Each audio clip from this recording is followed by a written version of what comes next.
Vamos a ver entonces ahorita el tratamiento de algunas de las alteraciones hepáticas que suelen tener algunos tratamientos un poco más específicos, aparte además de los medicamentos, de algunos de los medicamentos que ya mencionamos que se pueden utilizar en forma general en una gran cantidad de alteraciones. En este caso ya vamos a ver algunos que requieren tratamientos específicos.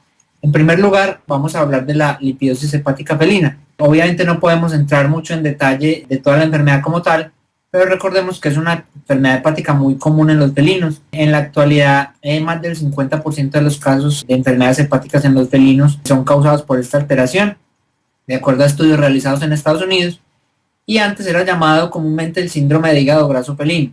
Es una disfunción hepática generalmente aguda, muy severa y con una muy alta mortalidad en los gatos. Recuerden que se produce en pacientes en general de edad media, más o menos 7 años. Sin embargo, se pueden presentar casos, o se han reportado casos desde los 6 meses hasta los 20 años de vida. En general, sí es muy común que la mayoría de estos pacientes tengan una historia de sobrepeso. No se ha determinado que haya una predilección por sexo para la enfermedad, y en general son pacientes que cursan o que han cursado con inapetencia o anorexia durante 2 a 7 días. Ese suele ser en general el primer signo que notan los propietarios antes de todo el transcurrir de la enfermedad. Puede haber signos gastrointestinales variables que van desde vómito, diarrea o constipación, y sí suele haber una pérdida de peso muy marcada. Recordemos que estos pacientes entonces van a tener grados variables de deshidratación, de ictericia, van a tener hepatomegalias no dolorosas. Es común que cursen también con hipocalemias, y estos pacientes pues van a tener más debilidad y postración. Y también podemos encontrar de forma rápida la aparición de coagulopatías, y clínicamente se van a manifestar como hematomas. Y en los casos en los que ya tenemos una alteración hepática severa con disfunción como tal, vamos a tener pacientes con signos de encefalopatía hepática, que en los gatos en general arrancan con salivación y depresión. Para poder entender algo del tratamiento, pues tenemos que hablar un poquitico de la fisiopatología. Es una enfermedad con una fisiopatología un poquito complicada. Recordemos que muchos gatos de estos son gatos obesos, que pueden tener alteraciones en los tejidos y pueden tener resistencia de los tejidos a la insulina como tal. Eso es muy importante en los mecanismos de esta enfermedad. Entonces, en general son gatos en los que por cualquier evento, ya sea una enfermedad o un estrés, vamos a tener periodos de anorexia en estos gatos que generalmente han sido obesos. Estos periodos de anorexia van a causar una disminución en la glucosa, pero son pacientes que además de todo entonces van a tener una reducción de la insulina. Además de que recordemos que muchos de estos pacientes obesos van a tener diabetes tipo 2, en la que vamos a tener resistencia de los tejidos a la insulina. Vamos a tener un aumento del glucagón, y por ende vamos a tener entonces un aumento en la lipólisis y la liberación de ácidos grasos libres. Esos ácidos grasos libres se van a acumular en el hígado y van a producir lipidosis. Esa cantidad de ácidos grasos van a tener pues varios recorridos metabólicos. Uno, van a ingresar a la mitocondria, ayudados por L-carnitina. Ojo con esta parte del mecanismo que es fundamental, porque algunos autores recomiendan la administración de L-carnitina en estos casos. Estos ácidos grasos entonces que recorren esta vía, podemos llegar a tener una oxidación y producción de acetilcoenzima A, que va a entrar al ciclo de Krebs para promover la energía, que en este caso pues requiere glucosa o piruvato. Y también podemos llegar a tener cuerpos cetónicos, como el acetoacético y beta hidroxibutirato, que salen del hígado y pueden ser usados como fuente de energía. O vamos a tener acetona, que va a ser eliminado en orina y respiración, y por eso en muchos de estos gatos tenemos ese olor particular que se produce durante la lipidosis hepática. Otra vía que va a suceder con los ácidos grasos es que van a ser esterificados como triglicéridos. Estos van a ser acumulados en vacuolas, en hepatocitos, ¿sí? Y esta es la apariencia macroscópica que vamos a obtener cuando tenemos entonces un hígado graso, o lo podemos obtener mediante citología, o van a ser incorporados en proteínas de muy baja densidad, lipoproteínas de muy baja densidad. Estas lipoproteínas de muy baja densidad y las proteínas de baja densidad como tal no pueden transferir adecuadamente los ácidos grasos a los tejidos, aparentemente por la resistencia de los tejidos a la insulina y por la misma reducción que ha sucedido en la insulina. En resumidas cuentas, ¿qué va a pasar? vamos a tener entonces un acúmulo muy significativo de esos ácidos grasos ya esterificados como triglicéridos en el hígado y vamos a tener una disfunción hepática severa en estos animales. ¿Cuál va a ser entonces el tratamiento? Vamos a ir a modificar la causa de estrés, obviamente. Esto realmente en los primeros días del evento usualmente es bastante difícil porque son pacientes que van a requerir hospitalización con una serie de intervenciones que van de todos modos a favorecer el estrés que sufre el paciente. Vamos a corregir cualquier enfermedad primaria. Recuerden que hay una serie de enfermedades primarias que pueden llegar a predisponer entonces que un gato entre en anorexia, por no decir que todas las enfermedades. Pues podemos estar hablando de una enfermedad respiratoria, podemos estar hablando de una enfermedad viral, podemos estar hablando de una enfermedad del tracto urinario bajo, por ejemplo. Obviamente siempre vamos a corregir la deshidratación y cualquier balance electrolítico y ácido-base. Vamos a tener en los gatos un síndrome que se llama el síndrome de realimentación que se sucede cuando reiniciamos la alimentación en estos gatos, que va a estar asociada con hipocalemia, hipofosfatemia e hipomagnesemia. Recordemos tener mucho cuidado con las soluciones dextrosadas, solamente las vamos a emplear si realmente tenemos gatos con hipoglicemias. De resto no los vamos a utilizar porque pueden ser animales que son intolerantes a la glucosa por estas deficiencias en la insulina o por la resistencia de los tejidos a la insulina. Siempre se ha debatido mucho la administración de Ringer lactato o Harman en pacientes que tienen enfermedad hepática. En esta alteración en particular, al parecer no hay ningún problema con el metabolismo del Ringer lactato, bastante frecuencia se administra. La clave del tratamiento para estos animales definitivamente son las dietas. Necesitamos forzar la alimentación, de preferencia por sondas. En general es válido por los primeros 2 o 3 días utilizar sondas nasoesofágicas o nasogástricas. Sin embargo, como son pacientes que en general vamos a tener que dar una alimentación forzada en grandes volúmenes para poder dar todas las kilocalorías día que necesitamos, entonces de preferencia vamos a utilizar sondas de esofagostomía o de gastrostomía. También ha entrado en la actualidad un poco en desuso el uso de sondas de faringostomía. Vamos a proveer 60 a 90 kilocalorías por kilo de peso, preferiblemente ricas en proteína. Recuerde que estamos hablando de la especie felina, que necesita un alto aporte en proteína. Y estamos hablando del 35 al 45% de la energía que se le provea en la dieta. Va a ser moderada en lípidos, estamos hablando de un 50% de energía aproximadamente y que tiende a ser pobre en carbohidratos por el mecanismo que les mencioné. Al principio vamos a administrar volúmenes reducidos hasta finalmente, porque muchos de estos pacientes rápidamente disminuyen su capacidad gástrica, pero con los días vamos a irla aumentando. Aquí es donde entra entonces a jugar el papel de la L-carnitina. Recordemos que la L-carnitina se sintetiza en el hígado a partir de lisina, metionina y trimetillicina. Es un factor esencial en el transporte de aminoácidos de cadena larga a través de la membrana mitocondrial interna hacia la matriz mitocondrial donde se usa ya como energía. Como ya lo vimos en la tablita, contribuye a la remoción del exceso de acetil-CoA mitocondrial que puede afectar la beta-oxidación. Y lo que va a hacer finalmente, como lo veíamos entonces en el cuadrito, es incrementar la beta-oxidación de ácidos grasos disminuyendo su acumulación en el hígado. Vamos a utilizar dosis de 250 a 500 miligramos por gato de L-carnitina al día. También en estos pacientes felinos vamos a utilizar suplementos de cobalamina. En los estudios que se han realizado se han encontrado que 40% de los gatos con lipidosis tienen baja la cobalamina. Y esta deficiencia de la cobalamina, o comúnmente llamada vitamina B12, puede llegar a producir signos neurológicos y neuromusculares. Por ejemplo, ventroflexión del cuello, anisocoria o dilataciones pupilares. También podemos llegar a tener signos vestibulares, déficit en las reacciones posturales e incluso convulsiones. Las dosis que se recomiendan hablan de 250 microgramos una vez por semana por 6 semanas. Luego cada 2 semanas por 6 semanas.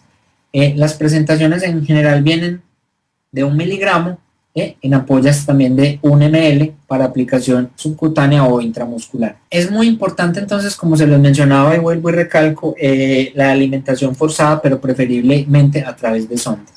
En la actualidad no se recomiendan estimulantes del apetito como la mirtazapina, la ciproheptadina o el clonazepam.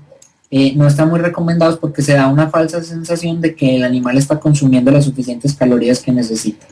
Y en general esto no suele ser así con los estimulantes del apetito, además de los efectos secundarios que pueden llegar a tener. Recordemos además que las benzodiazepinas y la ciprofloxacina pueden exacerbar las encefalopatías, e incluso las benzodiazepinas como tal está reportada que en los gatos puede causar una falla hepática aguda como tal. Es muy importante entonces además que todos los otros fármacos que ya habíamos mencionado deben ser o pueden ser de apoyo en el tratamiento de la lipidosis hepática felina.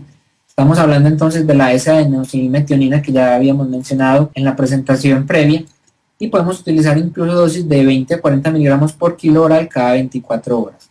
Ya habíamos mencionado ampliamente sus mecanismos de acción. También podemos utilizar el ácido ursodeoxycólico de 10 a 15 miligramos por kilo cada 24 horas. La silimarina, a pesar de que en los gatos no está bien establecida la dosis, pero podemos utilizar o se han utilizado en rangos de 20 a 50 miligramos por kilo oral cada 24 horas. Tenemos también la cobalamina que la acabamos de mencionar, y en los casos en los que definitivamente ya tenemos alteraciones de los tiempos de coagulación, o en el momento en que vayamos a utilizar, por ejemplo, o vayamos a realizar una biopsia hepática, debemos administrar vitamina K a dosis de 0.5 miligramos por kilo subcutáneo cada 12 horas por 3 dosis inicialmente. Vamos a mencionar también o hablar también de los desórdenes biliares inflamatorios en los gatos, que son tal vez la segunda enfermedad de mayor importancia referente al hígado en los gatos después de la lipidosis hepática felina, y estamos hablando de la colangitis felina.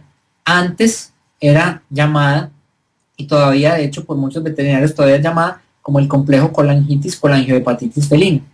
Son cambios inflamatorios comunes del sistema biliar y hepatobiliar, y en general son designados por la célula inflamatoria predominante.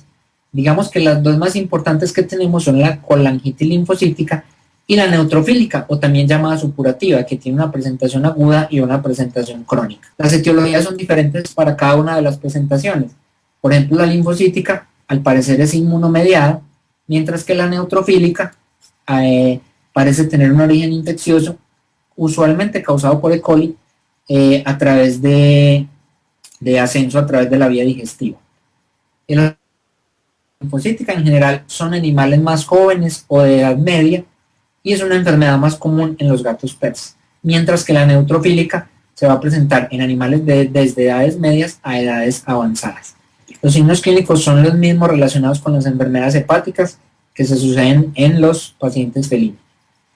En general, los tratamientos se enfocan siempre a corregir cualquier enfermedad que se encuentre asociada. No olvidemos siempre descartar cualquiera de las enfermedades virales de los felinos. Y particularmente en la colangitis linfocítica debemos utilizar, ya que se sospecha de un origen inmunomediado, vamos a utilizar entonces inmunomoduladores, en este caso inmunosupresores. Se pueden utilizar entonces la prednisolona de 1 a 2 miligramos por kilo, 2 veces al día hasta por un mes, y luego disminuimos la dosis hasta 1 miligramo por kilo cada 48 horas. Se puede utilizar también closporina a dosis de 2 miligramos por kilogramo cada 12 horas, aunque realmente no es muy común el uso de la ciclosporina en los pacientes felinos. La otra forma, la forma neutrofílica o supurativa, vamos a utilizar antibióticos de preferencia según el cultivo. Obviamente, y no lo había mencionado, estas enfermedades, su diagnóstico definitivo debería ser basado en la realización de una biopsia hepática. Y lógicamente, en el momento en que realicemos una biopsia hepática, vamos a mandar muestras para el cultivo. Entonces vamos a utilizar antibióticos de acuerdo al resultado de los cultivos, pero si no tenemos cultivo podemos utilizar entonces terapias basadas en la combinación de amoxicilina clavulanato, 15 miligramos por kilo cada 8 horas, y metronidazol a 10 miligramos por kilo cada 12 horas, en periodos de entre 8 semanas hasta 6 meses inclusive. También podemos utilizar combinaciones de cefalexina a las dosis convencionales cada 8 a 12 horas, o con la combinación de quinolonas también, pero recordemos que debemos tener preocupación sobre todo con la administración de quinolonas vía intravenosa en los gatos, porque podemos tener efectos secundarios tan graves como cegueras. También podemos utilizar clindamicina a 5.5 miligramos por kilo cada 12 horas. Recordemos que la clindamicina tiene un espectro especialmente anaerobio y contra gram positivos, entonces es posible que también necesitemos el uso de combinado con fármacos que actúen contra gram negativos. Vamos a hablar ahorita de la hepatitis crónica idiopática, una enfermedad de ocurrencia bastante común en los perros. Pareciera que tuviera un componente inmunomediado, y en este caso vamos a utilizar entonces tratamientos con prednisolona de 1 a 2 miligramos por kilo por día, o prednisona de 0.6 a 1.1 miligramos por kilo por día.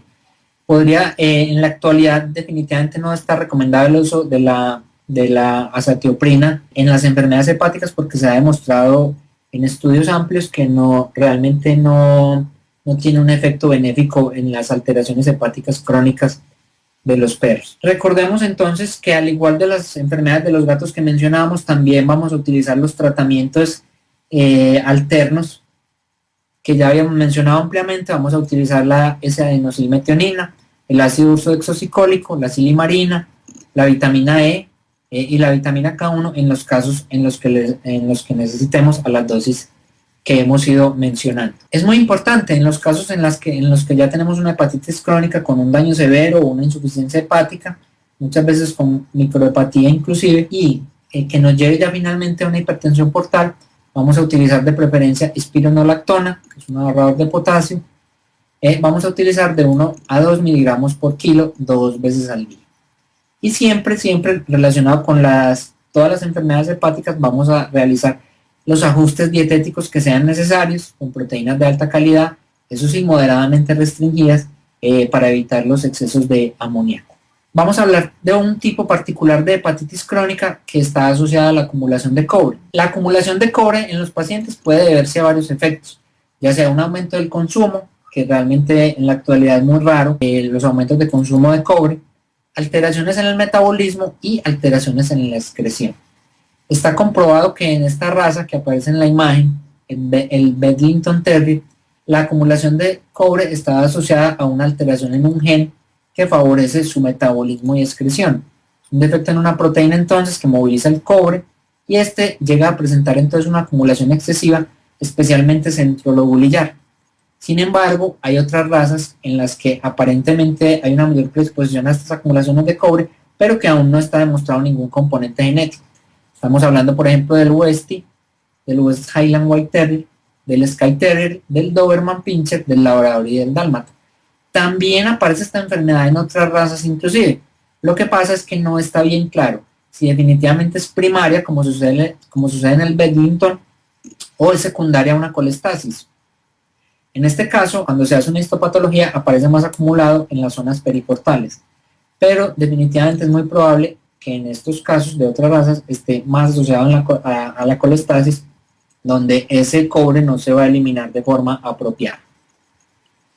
Para este tipo de acumulación vamos a utilizar penicilamina, que es un quelante del cobre y de otros metales. Lo que va a hacer es movilizar cobre de los tejidos y va a promover su excreción urinaria. También se le atribuyen efectos antiinflamatorios, inmunosupresores y antifibróticos. Las dosis varían de 10 a 15 miligramos por kilo 2 veces al día y su uso puede variar de semanas a meses sin ningún inconveniente ni generar toxicidad. También en esta enfermedad podemos utilizar zinc, ya lo habíamos mencionado en temas previos, pero en este caso lo podemos utilizar a dosis de 200 miligramos de zinc elemental o 7.5 miligramos por kilo 2 veces al día. Lo que va a hacer es que va a reducir la absorción del cobre de la dieta. También va a inducir la producción de metalotioneínas. Estas sustancias son de la familia de proteínas ricas en cisteína y tienen capacidad de unirse a metales pesados. Ese va a ser su efecto, entonces principalmente al reducir la absorción de cobre de la dieta. La encefalopatía hepática es una complicación común en las enfermedades hepáticas. Puede suceder en las hepatitis agudas o crónicas y es una seria complicación neurológica asociada entonces con este tipo de enfermedades. En general hemos asociado siempre las encefalopatías hepáticas a las acumulaciones del amoníaco, pero realmente son muchas más las sustancias que pueden llegar a afectar y a producir todos los signos asociados a la encefalopatía hepática. Estamos hablando, por ejemplo, de aminoácidos aromáticos, los mismos ácidos biliares.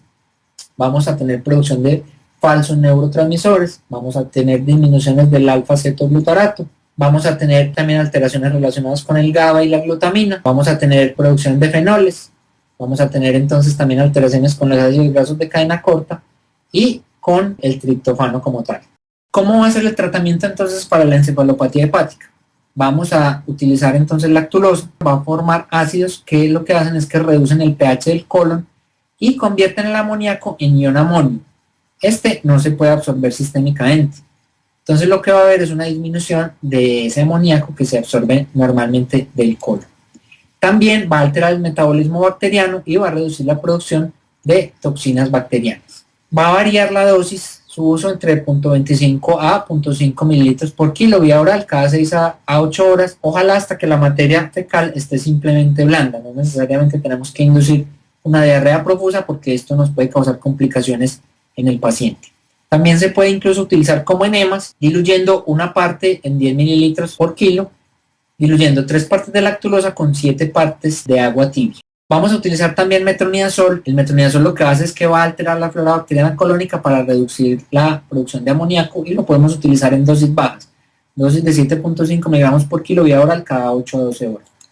También podemos utilizar la neomicina. Recuerden que la neomicina es un antibiótico aminoglucósido que tiene una absorción por vía oral muy pobre. Entonces lo que va a hacer es también que va a disminuir la flora bacteriana del colon para reducir la producción de amoníaco como tal. Podemos utilizar el manitol cuando tengamos signos severos, signos neurológicos severos, porque lo que va a hacer es que va a aumentar la presión vascular osmótica y va a ayudar a mantener los fluidos en el espacio intravascular. Podemos utilizar dosis de 0.5 gramos por cada kilo intravenoso por 15 minutos. Y también en los casos en que tengamos un deterioro neurológico muy importante, podemos utilizar flumazenil. Recuerden que el flumazenil es un antagonista de la benzodiazepina y se puede utilizar a dosis de 0.01 a 0.02 miligramos por kilo intravenoso según la necesidad. Vuelvo y les recalco, es muy importante tener presente que en estas enfermedades no solamente utilizamos estos tratamientos específicos, sino que vamos a utilizar entonces todas las herramientas que mencionábamos de tratamientos que se consideran como hepatoprotectores. Porque como se les mencionaba al principio de la primera charla de fármacos hepatoprotectores, nosotros es muy común que no identifiquemos la etiología, especialmente de los cuadros crónicos de hepatopatías. Por lo tanto, pues tenemos un arsenal de medicamentos que nos pueden ser bastante útiles y que debemos utilizar en todo este tipo de alteraciones hepáticas.